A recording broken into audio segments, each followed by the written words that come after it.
The Porsche Cayenne Turbo GT.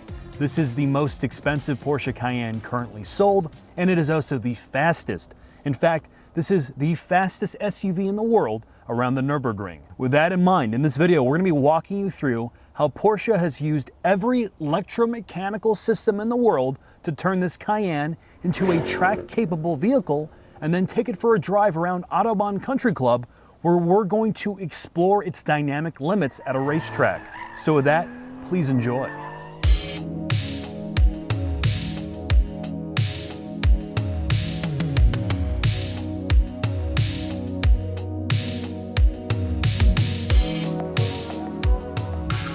Before we head into the shop and put this Turbo GT up on the rack, let's talk about what Porsche did to the Cayenne to turn it into this vehicle from an exterior and interior perspective. Starting with the exterior, Porsche picked their coupe body style, which is their lightest weight and sportiest look for the Cayenne, albeit it's not that light at 5,000 pounds. And because of the coupe roofline, you have less trunk space and rear headroom for your rear passengers. This car also only comes with 4 seats. When looking at the front, you'll notice a different front fascia with larger air inlets so the engine can breathe a little better and the coolers can get a little extra air. But what you'll really notice, other than the carbon roof, is how different the rear looks. You have a carbon rear diffuser, a center exit titanium exhaust, and dual spoilers on the rear of this vehicle. A fixed carbon spoiler at the roof line and a electromechanical spoiler that activates based upon drive mode, speed, and what you're doing with the infotainment. From an interior perspective, this is pretty standard high-spec Cayenne coupe, which means in this vehicle's case, everything's covered in leather and Alcantara. You can option this car up to the hilt. What really makes this a little different than other Cayenne coupes is Turbo GT badging, some satin neodyne accents like on the steering wheel and the center gauge cluster, and really that's it. But with all that out of the way, let's head in the shop and put this thing up on the lift. Mark, I think our HVAC system needs its prostate check because you can hear that slow dribble back there into the bucket. It's dribbling and somebody's mowing outside, but that's okay, Jack, because we're under the most powerful Porsche V8 ever. Well, in a street car, or I'm sorry, CUV, SUV. This is the Cayenne Turbo GT. This is as the time of this video, the fastest SUV ever to go around the ring. So basically, Porsche took something that was never supposed to be all that capable in a racetrack or all that involving to drive from a feedback perspective. They turned it into a GT product, the hardest core of the Porsche product. Think GT3 SUV. So they took the Cayenne Coupe, which we talked about in one of our prior videos, which is the lightest weight version of the Cayenne. And let me tell you, it's not lightweight, it's almost 5,000 pounds. Okay. And they recalibrated all the various subsystems to make this capable. Again, it's counterintuitive. So the Cayenne, when you fully load one of these things, has their 4D suspension setup. So they have air shocks, adaptive dampers, they have PDCC, which is active sway bars, the rear diff in the back, and rear steer. They basically worked with every electromechanical system. And they have one of the most capable, high-performance brake packages co-developed with Brembo, these carbon ceramics. The only thing it's missing, and it's just because of the platform, as you told me, is it doesn't have center locking wheels, which is what I would need, honestly, for a quick tire change. I think these are like 444, something. They're massive. It's just, this whole thing is ridiculous. I mean, honestly, I struggle. This is one of the Porsche products I struggle with because I look at the price tag. And you know, you're an engineer, right? Like, you want to develop something high performance. You don't start with this. So that's why I'm thinking, like, they needed a MPV for their track and for screwing around on their own. Oh, this is one of those things. Is like, they're like, can we do this? Yeah. Not should we do this, but right. Can we do this? And they did it. They did it. I'd be really curious to see how it drives out on track. But before we get into that, what else do we need to know under here? So they recalibrated all of those systems. So when compared to a Cayenne Turbo S, it has 17 millimeters reduction in ride height. It is 15% stiffer. Their power steering was recalibrated. Their adaptive sway bars were recalibrated for less sway. They wanted the car to feel a little tighter. Yeah, better body control, all the things. The rear diff was recalibrated.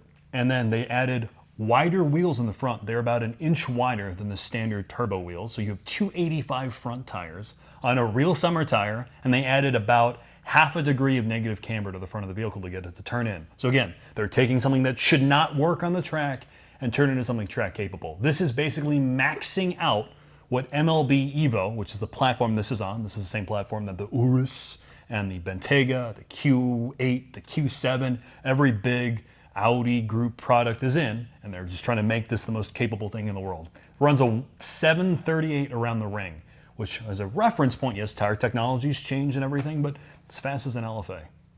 I haven't been under an engine bay in quite a while since we've been doing this, and this is a beast. And there's so much that they did to this. It's not just shove a V8 and reflash it, give it more boost.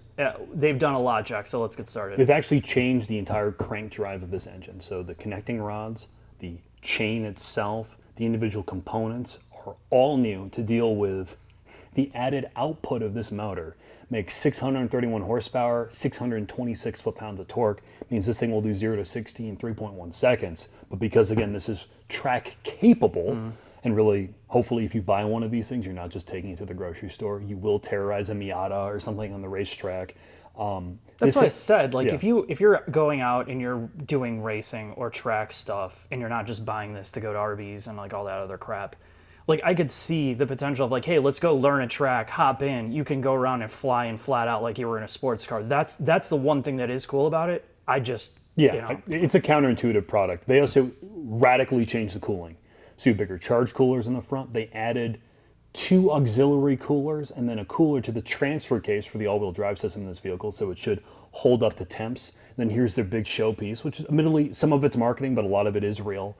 They cat back backwards, so the middle of the exhaust section back is now titanium. It's center exit, so no, you can't tow with this thing anymore, but it is a titanium exhaust system. It shaves like 50 pounds off of it, and it gives it that more GT sound signature, according to them. It really does sound pretty cool. But again, each bank or the exhaust manifolds are separate from each other. There's no merger with the exhaust, so it is straight back all the way on each side, which also increases airflow out. The fuel injection system is also different. Mark, walk me through that. Yeah, so they've updated it to the latest version of their Bosch fuel injection, the next generation. So the fuel injectors themselves are smaller. They're capable of a higher flow. The nozzle size is greatly reduced, so they have more control over the fuel spray. Better for emissions, better for power, and the pressure that the fuel rail can hold, including the end caps, is much higher. So, all the latest electronics, fuel system has been updated here to accommodate, of course, the power. And a lot of the extra power comes from, of course, the turbochargers. The compressor wheel's bigger, now puts out about 23 and change PSI of boost. The last thing to talk about, 8-speed automatic. It's a ZF unit. It's what you find in the regular Cayenne. However, it's been tuned and recalibrated and modified. Everything in here has been recalibrated. Their existing electromechanical systems have enough flexibility, which we talk about on other Porsches. Get the base stuff working right, and then all you have to deal with is recalibration and software to make the minor modifications you need. Changing some internals. Right. With the exception of the engine, they had to change everything. Yeah. So with that, Mark, let's take this out to Autobahn Country Club. We're going to drive this thing on track, where this thing was designed to be had.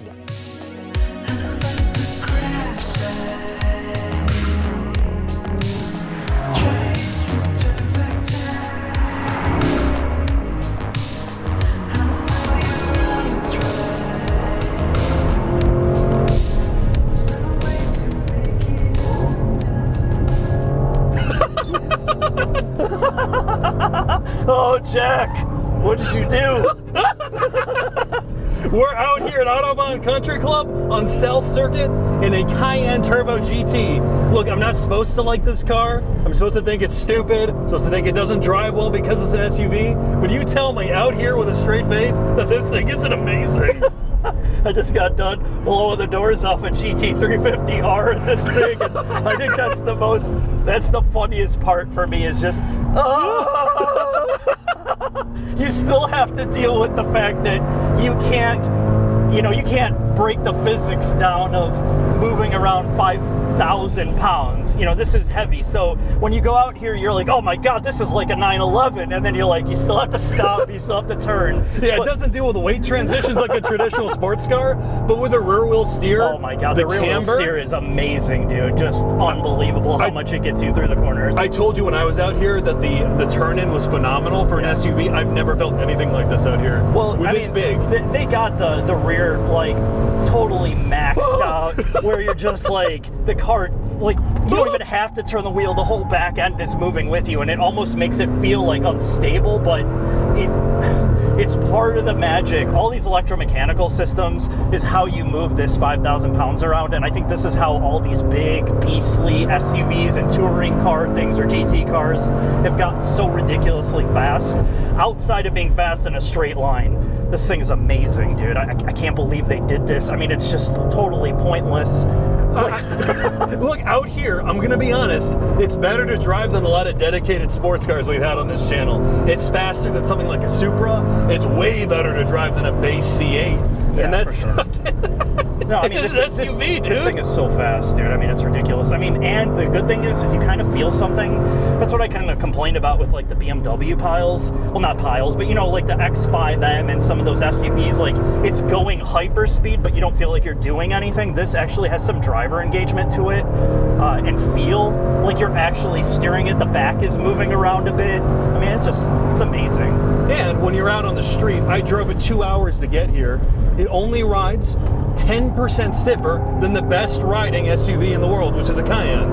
Which is, you know, that's not, oh my God, dude. It's just, that's the only negative. If I had to have one, you still have to stop this thing. And at 5,000 pounds, man, it's crazy to realize you can't brake as deep with this because, you know, you're dealing with trying to stop, which is, you know, that's why this isn't as nimble as a sports car, but it does like everything else amazing.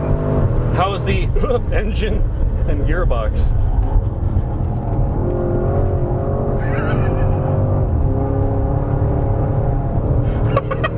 I was kind of surprised that it, you know, they didn't put a PDK in here, but I mean, they got the torque converter tuned so perfectly that most people would never notice that this isn't like a dual clutch. It really is good.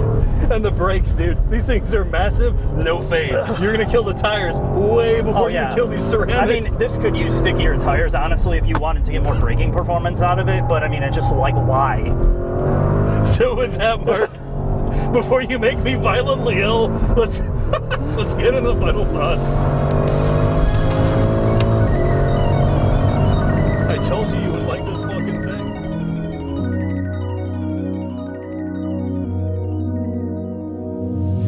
Final thoughts on the Cayenne Turbo GT. And I realize I'm one of the few people on the planet that will have the opportunity to drive this, let alone beat the shit out of it on the track. So we know that this is a coupe SUV turned sports car supercar thing. It doesn't make a lot of sense if you're looking at it from the black and white factor of engineering a sports car to be fast, because you're taking a huge lump and there's a ton of weight to manage at 5,000 pounds.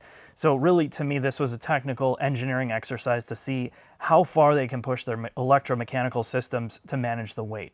And on the surface, it is amazing. It's very fast in a straight line. It gets around a track like you wouldn't believe. So there's got to be some fine print to it. Well, that is, yes, there are some limitations, namely in cooling. When I took this out for a 10-minute session, I was able to get the trans temperature up to a point where it recommended backing off.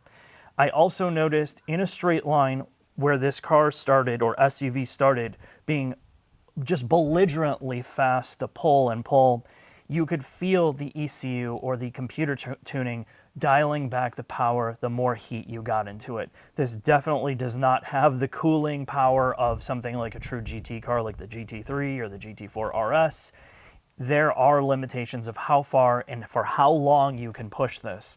And like I said, I'm probably one of the few people who will ever get it to that point. On the street, you will never reach that threshold. On the track, you will 100%.